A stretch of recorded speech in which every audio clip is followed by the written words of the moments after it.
Rubens do Atlético Mineiro pode pintar no Palmeiras? Vídeo de hoje do canal do Nicola traz a resposta e fala também sobre a classificação do São Paulo para as semifinais do Paulistão. Verdão e São Paulo já começaram a disputa extracampo para definição do local e da data do jogo semifinal.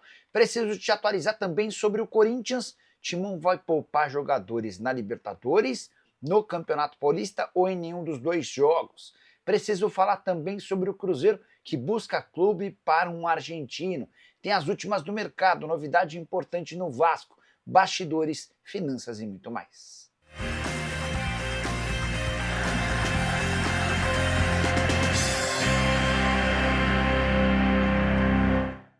Fala aí pessoal, sou Jorge Nicola, bem-vindos a mais um vídeo do canal. Sempre bom ter vocês por aqui, sem perder tempo, só pedir para deixar like, se inscrever no canal e ativar as notificações. Bora contar também que todo esse conteúdo é um oferecimento de Betano, a mais antiga parceira do canal do Nicola. Deixa eu colocar na tela a minha sugestão de aposta para essa terça-feira, Liga dos Campeões. São 4 partidas, na minha sugestão vai para ambos marcam para Real Madrid e Atlético de Madrid e vitória do Dortmund contra o Lille. Se os dois resultados acontecerem, meus R$100 se transformam em R$262. Acho um palpite bem interessante, com uma cotação das mais legais. E você? Para apostar no que quiser, Champions, Copa do Brasil, Sul-Americana, Libertadores, é bem simples. Link no comentário fixo, você clica, faz seu cadastro, preenche todos os seus dados, depois é só se divertir com responsabilidade e moderação. Importante lembrar que você precisa ter pelo menos 18 anos de idade. Combinado? Bora começar o vídeo com aquele tradicional giro de notícias. Primeiro para falar que com a vitória do São Paulo por 1-0 contra o Novo Horizontino, gol do Caleri, a gente vai ter uma semifinal de Campeonato Paulista com os 4 grandes. Palmeiras, Corinthians, São Paulo e Santos. Isso não acontecia desde 2019. Embora a última vez que os 4 tivessem chegado às semifinais com chance de título, como agora, isso se deu apenas em 2009. Preciso te atualizar também sobre jogos da Champions. Real Madrid e Atlético de Madrid fazem um grande jogo do dia, partida marcada para 5 da tarde. Mesmo horário de PSV e Arsenal e Dortmund versus Lille. A fase de mata-mata da Champions começa um pouco mais cedo, com Clube Bruges e Aston Villa às 14h45. Para completar, preciso te falar sobre o Flamengo. O Everton da Inglaterra já sinalizou ao rubro-negro que vai exercer a compra de Carlos Alcaraz, ainda que ele não bata a meta. É bem natural que isso aconteça, que ele alcance a meta estabelecida. São 6 partidas como titular, ele já jogou 2 vezes na Premier League. Dessa maneira, o Flamengo recupera os mais de 110 milhões de reais investidos no meio atacante argentino, que com a camisa do rubro-negro não vingou. Hora de falar sobre o Vasco da Gama, você já sabe, né? A partir de janeiro de 2026, Vasco passa a vestir Nike. Fornecedora de material esportivo, tem um acordo com o Vasco há 3 meses e esse contrato, que passa a valer no ano que vem, pode ter duração de até 7 temporadas. A Nike fez a melhor das ofertas que o Vasco tinha em mãos e não eram poucas. Em setembro do ano passado, o Conselho de Administração do Vasco chegou a se reunir para debater sobre outras 4 alternativas. Manutenção do contrato com a Kappa, Diadora, Puma e Mizuno. A melhor oferta do ponto de vista financeiro era a da Mizuno, que pagaria 14.600.000 reais por um contrato de 4 anos. Um pouquinho abaixo aparecia a Puma pagando 14.300.000 num contrato de 4 anos. A Diadora até pagava mais, 14.900.000, mas por um vínculo de 5 anos, enquanto a Kappa decidia bancar 12.100.000 por 5 anos. Apareceu a Nike com uma oferta melhor do que a dos concorrentes e acabou fechando. O grande problema é que o Vasco não teria tempo para ter uniformes da Nike em janeiro de 2025, levando em consideração que o acordo com a Nike foi fechado praticamente no último mês da temporada passada. Por isso, optou-se pela extensão do acordo com a Kappa até o fim dessa temporada, para que em 2026 a Nike assuma com tudo, pagando uma condição melhor. Tô atrás dos números e assim que eu conseguir já passo para vocês, beleza? Bora de informação exclusiva. O Cruzeiro procura clube para Lucas Vidalba, zagueiro argentino comprado no final da temporada passada junto ao Argentino Júnior por $800 mil. Isso que me causa estranheza. A atual administração que compra o Vidalba 2 meses e alguns dias depois decide negociá-lo. O Vidalba teve perto de se mudar para o Vitória. O clube baiano tentou a contratação do Vidalba para o lugar do Wagner Leonardo, não houve acordo. Depois o Internacional também demonstrou a intenção de fechar, outra negociação frustrada. E o Cruzeiro tem expectativa em relação à saída do Vidalba, porque já tem até um substituto para o lugar dele. Se o argentino não ficar, o Cruzeiro vai intensificar a busca pelo Naves, zagueiro de 22 anos de idade, que pertence ao Palmeiras. O grande problema parece ser o tempo. É que o Red Bull Bragantino tem negociações avançadas com o Palmeiras e pretende firmar um acordo pelo Naves ainda nessa semana, apesar do Carnaval.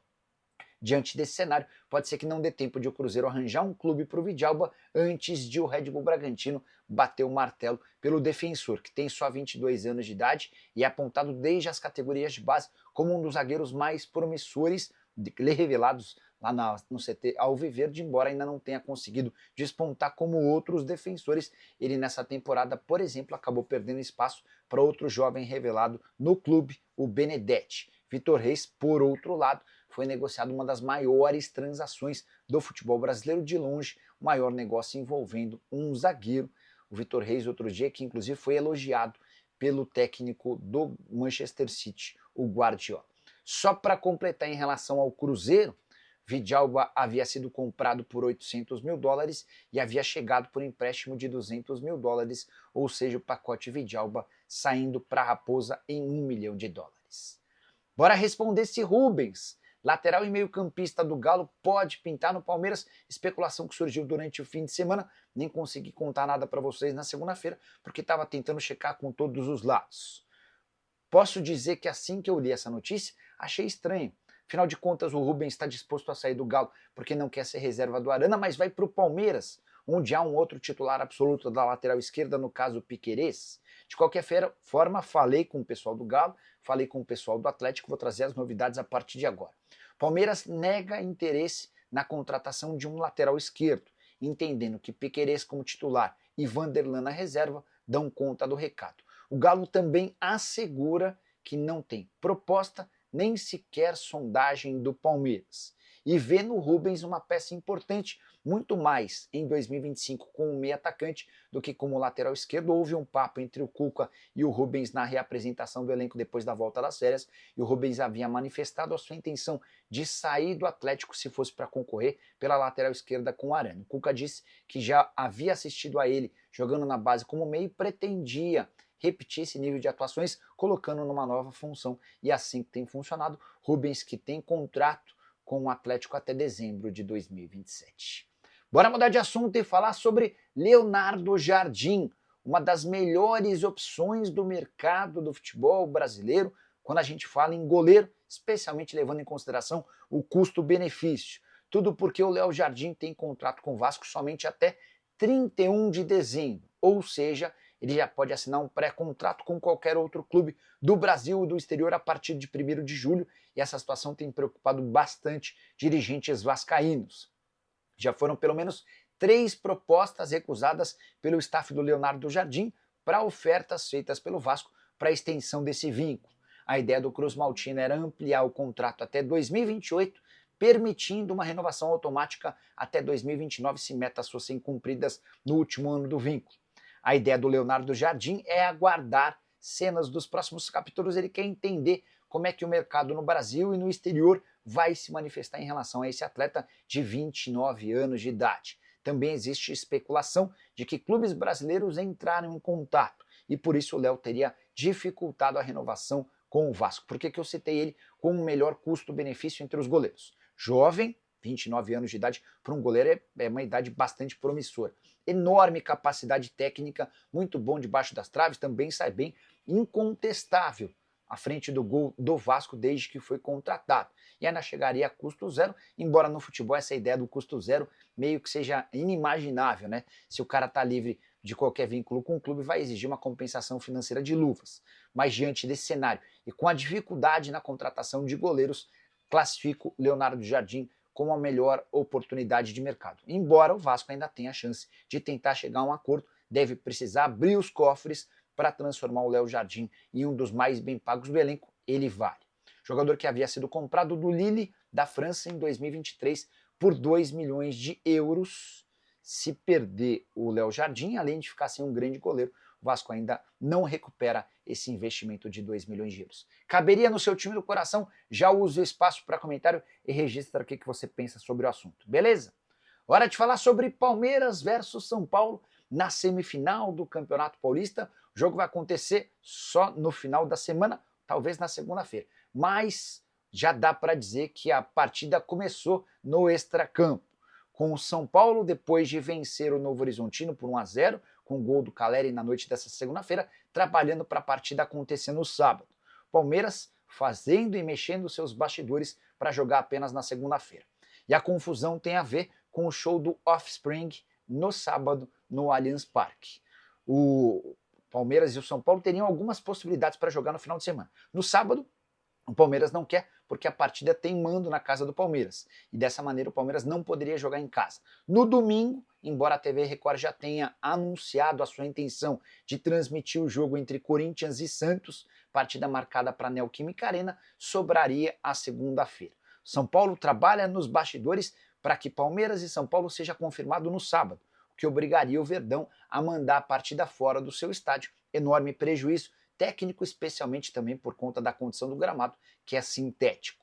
A alternativa pro Palmeiras é batalhar nos bastidores para a realização do jogo na segunda-feira. Dessa maneira, Corinthians e Santos se enfrentariam no domingo, São Paulo e Palmeiras jogariam no Allianz Parque na segunda-feira com lotação completa.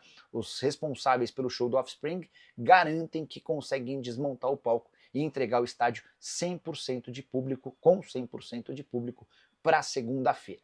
O bom dessa novela é que ela está bem perto do fim, a partir das 11 da manhã, uma reunião virtual entre os semifinalistas e o pessoal da federação vai acontecer em plena terça-feira de carnaval para definir os horários e as datas dos jogos. A tendência que a gente tenha no domingo, Corinthians e Santos na Neoquímica Arena às 18h30 e na segunda-feira no Allianz Parque às 20 horas, Palmeiras e São Paulo. São Paulo vai brigar, mas até um certo ponto não pretende criar muito desgaste por conta dessa situação, até porque segunda-feira tem se tornado um dia habitual.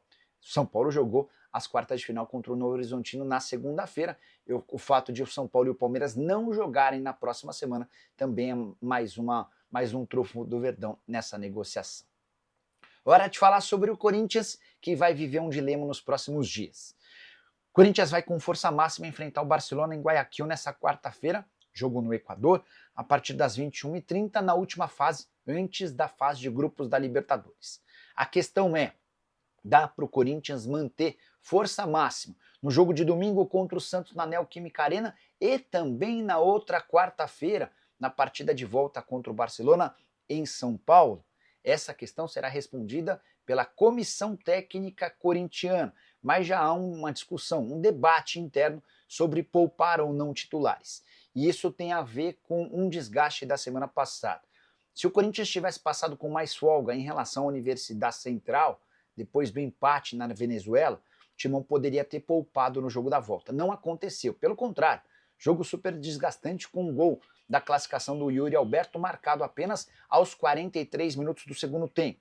Depois, o Corinthians precisou enfrentar o Mirassol com força praticamente máxima. Então, o Corinthians está emendando uma partida decisiva atrás da outra. E esse desgaste tem causado preocupação. E algumas baixas também. Igor Coronado nem sequer viajou com o Corinthians para Guayaquil, está fora do jogo. Ele acabou sentindo dores no...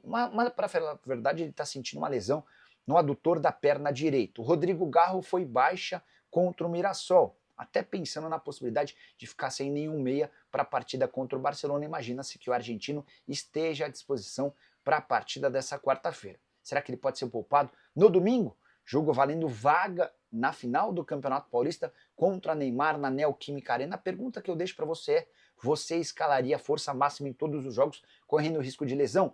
Pouparia em alguma das partidas na Libertadores ou no Campeonato Paulista? Já uso o espaço para comentário para responder. Só não se esquece que o Corinthians não vence títulos desde 2019, até por isso a pressão é gigante. Também deixa seu like, se inscreve no canal. Nos encontramos mais tarde assim que surgir notícia. Tchau!